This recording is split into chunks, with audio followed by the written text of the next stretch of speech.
IVM.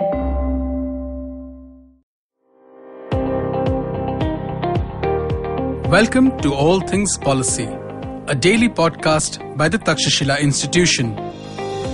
We are a bunch of policy nerds based in Bengaluru, and we like bringing fresh perspectives to Indian affairs and Indian perspectives to global affairs.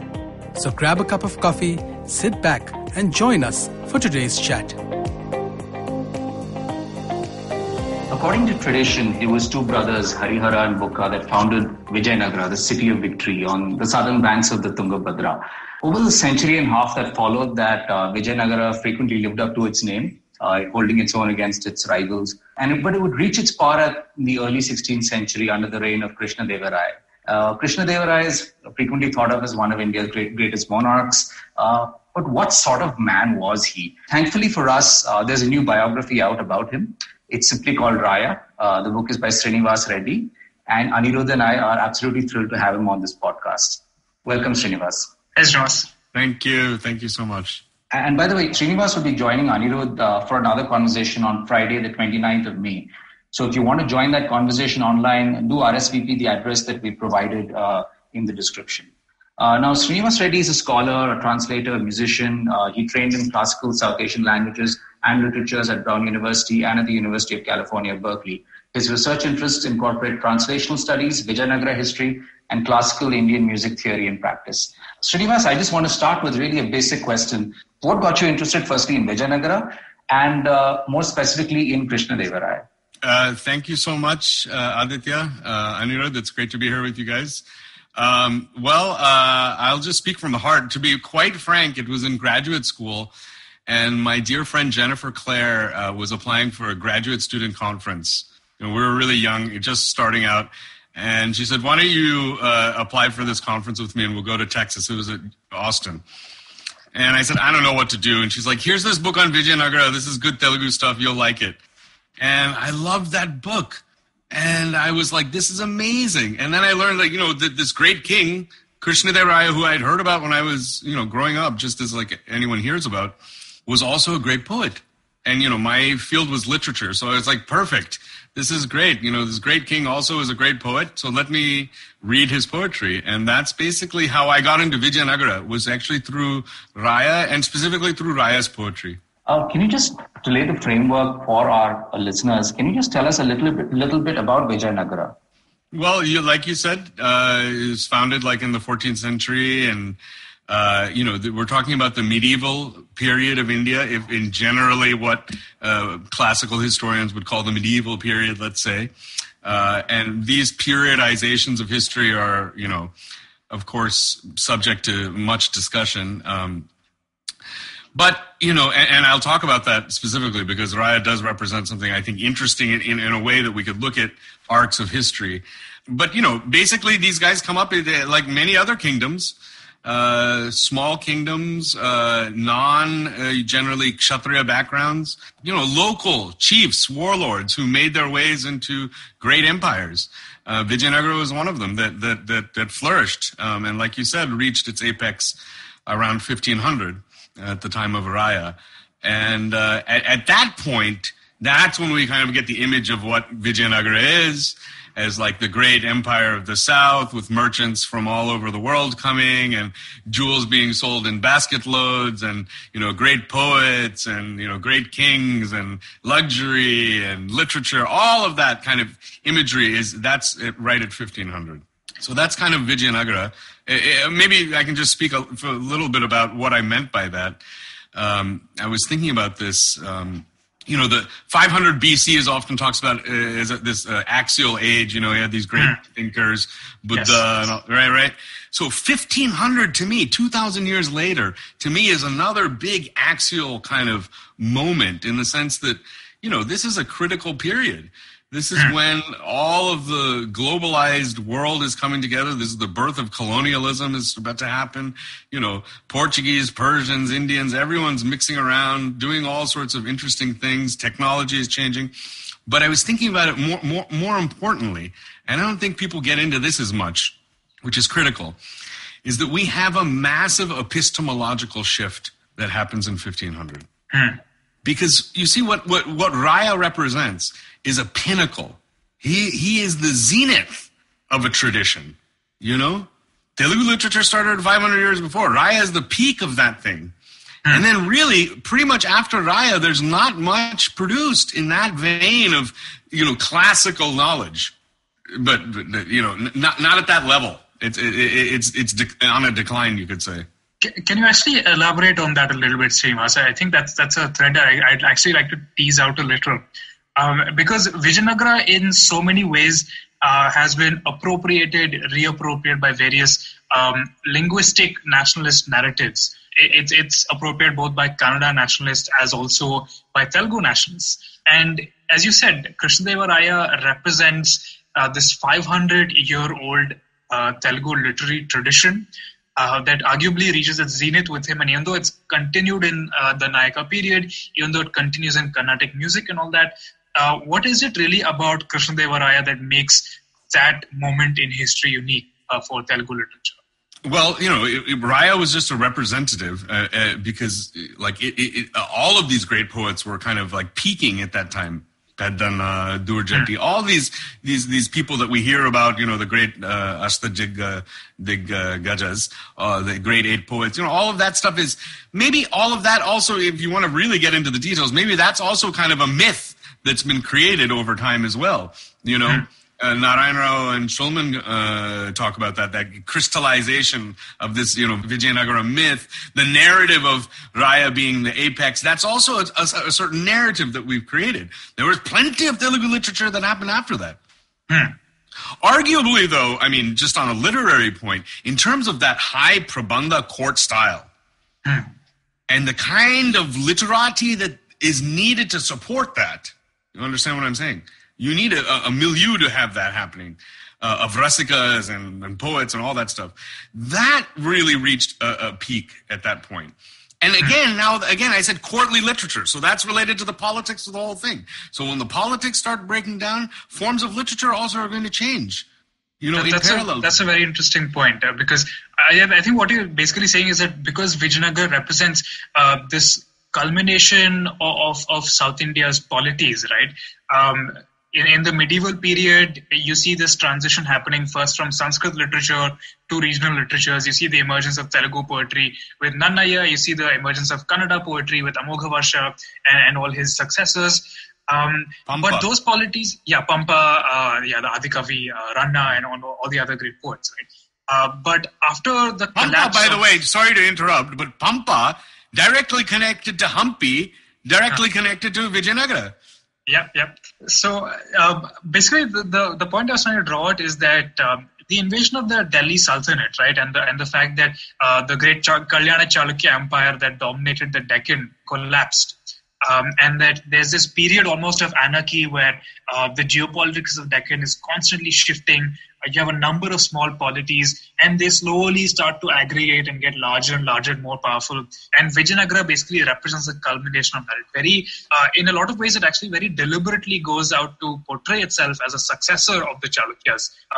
And that is so remarkable to me. It's a gunpowder-wielding South Indian empire that simultaneously uses the imagery of an empire that was born, about nearly 1,000 years ago, that actually leans into the architecture of traditions that are thousands of years old, and also very deliberately goes out to get that kind of literature, goes out to cultivate that kind of literature, spends so much money on it, and over generations kind of accumulates that knowledge in that one city.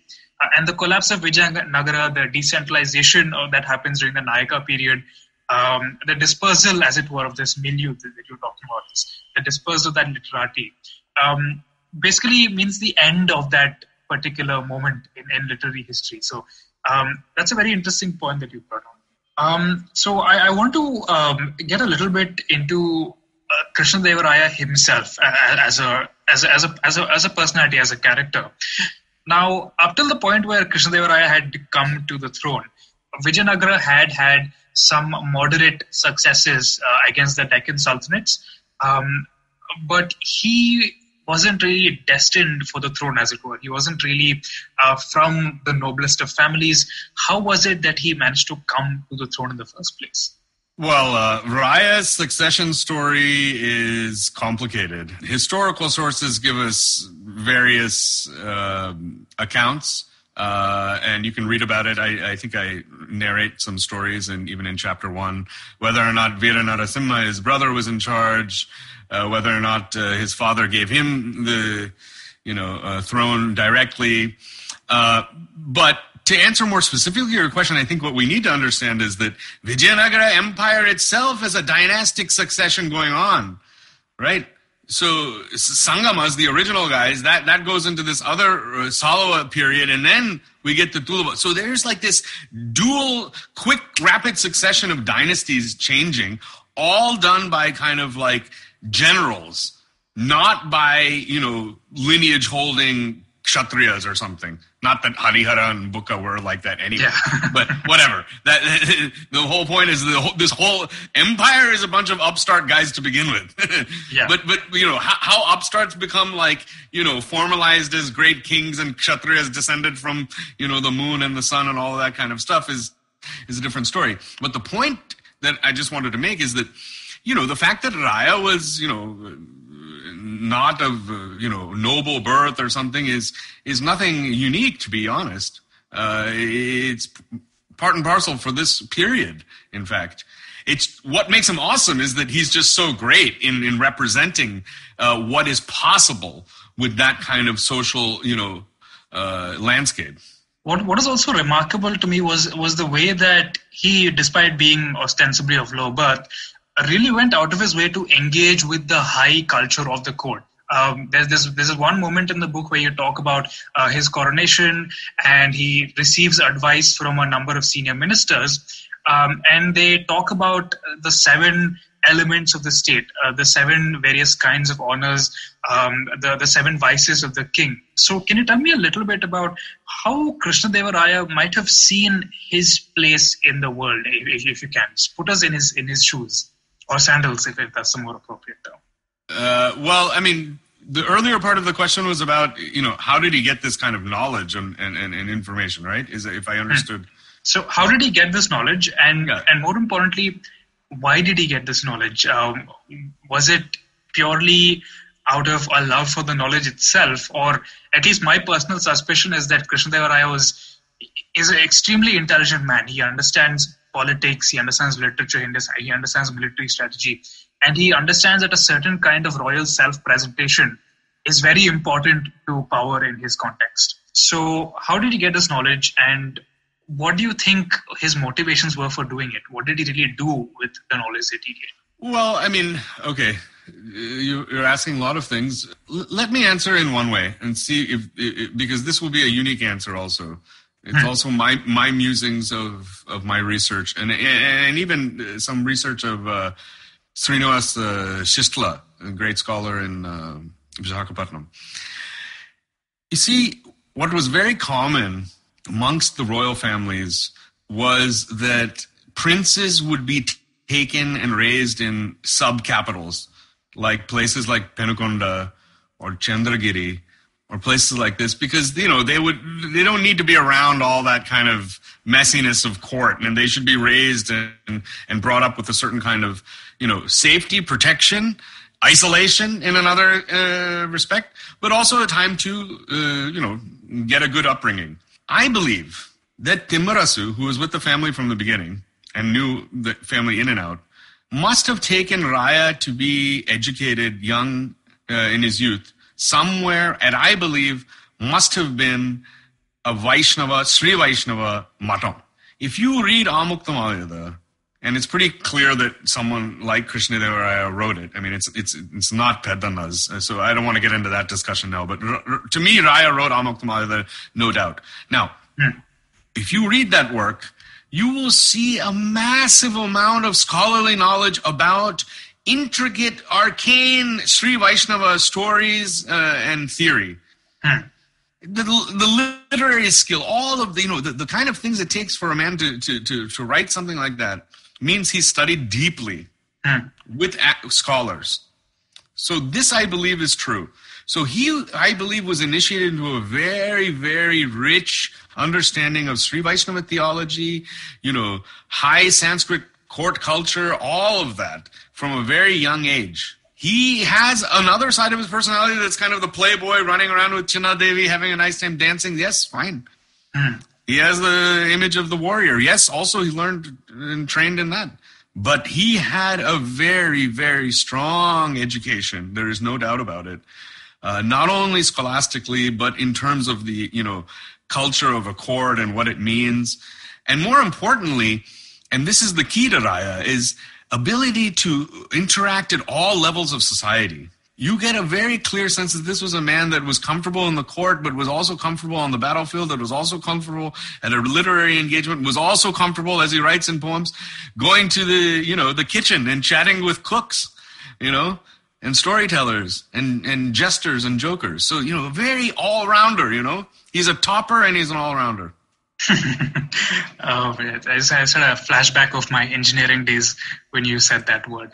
But okay, that's a very interesting point, and I'd like to draw that out a little bit as well, because in a lot of ways, the Krishnadevaraya that you describe is also the ideal Indian king as described in a much, much older text, the Arthashastra. The idea that this king must be somebody who is capable of interacting with all levels of society, a highly educated person, deeply schooled in theology, in control of himself, a great literator, but also a great conqueror. Now, what you said about Krishnadevaraya going and hanging out in kitchens, interacting with cooks, interacting with all levels of society, is something that also comes up in a lot of oral legends that are told about the man, especially this idea that he would disguise himself at night, and that he would go out and try to find out his subjects' problems.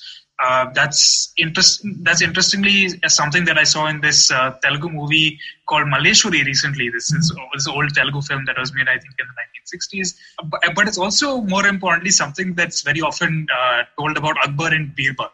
And most recently, a certain Twitter handle, I won't mention its name here, has gone out and said that it was just plagiarized from the Krishnadevaraya stories. So, two questions for you here. First of all, to what extent do you think these stories, in general, about Indian kings going out there and trying to find out their subjects' problems, are true? Second of all, what is the quote-unquote original?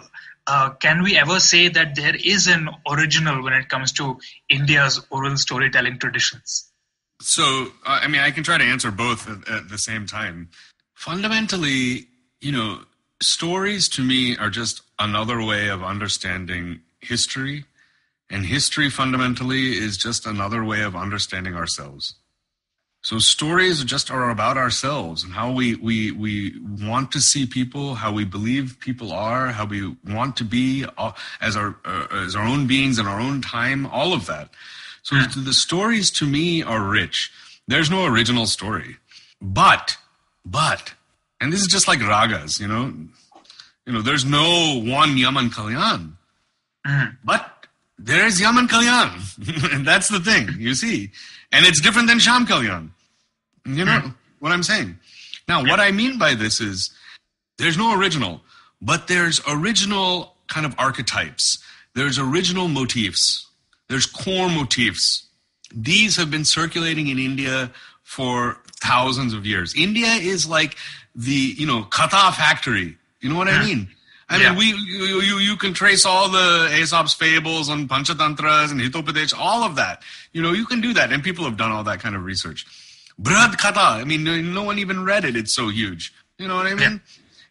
Unending, Mahabharata, Rama, unending amount of stories. That's part of the great imagination of the Indian mind.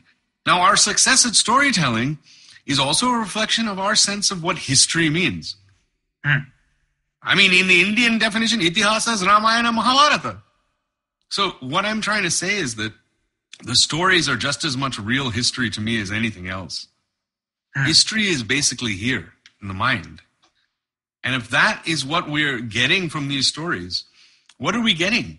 What do I see underneath that? I see great kings who also have a personal touch with an ability to communicate people and be real and yet live at a high level with great thinking. You can be comedic and profound at the same time, That's why all great teachers, great masters, great leaders are always making jokes. And yet they're talking heavy stuff. This is what those stories encode. They show morality, they show humor, they show wit. You go, Vikata Kavi, Tenali, Birbal, all sames. To me, means they're a mold. Just like the Kaviraja is a mold, and so Bhoja becomes that mold. That Raya becomes that, falls into that mold. It's just rewriting it for the new time and the new context. And for him, at that 1500, it became a really nice new context and a new story, That's a really fascinating way of putting it. Right? There's this ancient archetype that is there, that is well established, and in 1500, Krishnadevaraya of Vijayanagara molds himself in a lot of ways to that ancient archetype, and he's remarkably successful at it. I think the very fact that he's still remembered as Krishnadevaraya, and that you refer to him as Raya almost like he's an old pal of yours, is very telling, and it says a lot about the kind of cultural impact that the man had. And it's not just me. I mean, you see, Telugu speakers, nobody calls Krishnadevaraya in Telugu.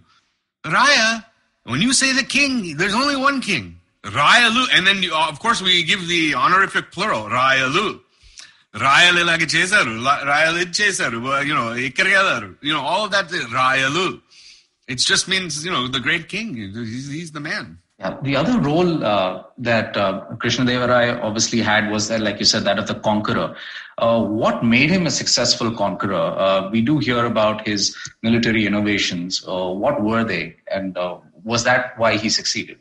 So military innovations I could speak about a little bit, but what made him a great leader is first and foremost the same thing as before, that ability to connect with people. Raya, like Alexander, like all the other great guys, was on the battlefield with his men, rushing into battle. That inspires. That's what leadership is, man. You have to do the deed. And he was great at that. He was brilliant. Military-wise, though, he was a good strategist, a good tactician. More than that, he had, and I can talk about some of those things, but he had, I'm also thinking, he had just a certain kind of confidence in himself. Like, he had the attitude, like, I'm here to win, and there's no other option for me ahead. That kind of mindset, man, that kind of focused intent was the powerful thing. If this isn't going to work, I'm going to go to this. Like the Raichur is the one battle that I, really detailed. That's probably the most detailed battle of medieval South Asian warfare we have, man. Beautiful scene. And that's where, he can't penetrate this fort, which he's penetrated other forts, but he can't get into this one and he doesn't know what to do. And then he makes friends with these Portuguese guys and uses their superior riflery to, take this fort with quite a bit of ease, actually. So just things like that, again, people connections. It all comes down to making connections, man. Life is all about the people connection. That's what it is. That's what Raya is always showing us, too, in the story. We have a tendency to think about, the gun saved us. Or, it's the technology that did this. Yeah, that's all fine. But if you don't have a mover, if you don't have a person behind that, seeing that, putting that into action, leading that, that's what you need to make it happen. And that's what Raya was all about. He does seem to be a very self-confident man and also a very charismatic person. I'm guessing a lot of people would just follow him anywhere, right? Without question. Yeah, and actually now that you bring this up, it gives me an opportunity to say, this same self-confidence, though, basically was his downfall. Or not even his downfall, was the downfall of Vijayanagara, let us say. And I say that in the book. Because, if you look at the end of Raya's life, and you can read the book to find out all the details, but certainly, he gets cocky. He gets arrogant. It all starts going to his head. And, now he's conquered all the south, is all his. Now he wants to also have the Deccan too. The sultans are under his eye. He starts crossing some lines in terms of that noble character that we saw before. He gets a little bit swept away in it all. Nothing happened to him. We don't really know exactly how he died, but we do know that Vijayanagara soon met a rather sad demise not soon after. So that same confidence turned to hubris later on. That's actually I think a very poignant note to end this conversation on. And a request once again, if you found this conversation interesting, which I'm pretty sure you did if you've come this far, for more on Krishnadevaraya's career as a literator, on the amazing things that he did with Vijayanagara and the Deccan Sultanates, please join our conversation on May 29. There's going to be a link to RSVP in the description, and also find a link to order Srinivas Reddy's book, Raya, Krishnadevaraya of Vijayanagara, in the description. So check it out. Thank you so much, Srinivas, for joining us, and thank you for listening to All Things Policy. If you liked our show, don't forget to check out other interesting podcasts on the IVM network. You can tune into them on the IVM Podcast app, ivmpodcast.com, or wherever you listen to your podcasts. You can also follow IVM on social media. The handle is @IVM Podcasts on Twitter, Facebook, and Instagram. And hey, if you'd like to dive into Takshashila's research on technology, strategy, and economic affairs, check us out at our Twitter handle @TakshashilaINST or our website takshashila.org.in. I hope you enjoyed that show. We'd like to thank our sponsors this week, Paytm Money. Do definitely check out our social media accounts. We've been doing some really cool stuff over there. There are a bunch of recommendations from hosts. I think you'll really enjoy the content that we're putting out there. And make sure you don't miss your favorite shows. Cyrus Says has been putting out some great stuff, as is the Prakati podcast, all about policy, has been doing some really, really fun stuff. The guys at Football Shitball and Football Twaddle are continuing to release episodes as well, which are really interesting. Paisa Vaisa Anupam's been having guest after guest, just killing it. Pulia Bazi's been doing so well. Postcards from Nowhere. All these shows are really, really doing well and really, really putting out great stuff. Appreciate the efforts that the hosts are putting in the lockdown. And thanks for listening, and we hope to catch you again next week. Hi, my name is Anupam Gupta. I'm B50 on Twitter. I am the host of Paisa Vaisa, the show that talks money. On my show, I speak to experts from every field of money and finance, from stock markets, equities, debt funds, credit cards, life insurance, every possible area of money and finance that you can think of. We even did an episode on cryptocurrency. I've got fantastic guests from mutual funds to personal finance experts everywhere. Robo-advisory, startups, just name it, we've got it. At Paisa Vaisa, we help you make smart decisions about money. You work hard for money. Now make your money work hard for you. New episodes out every Monday, and you can listen to my show on the IVM Podcast app or any other podcasting app that you have.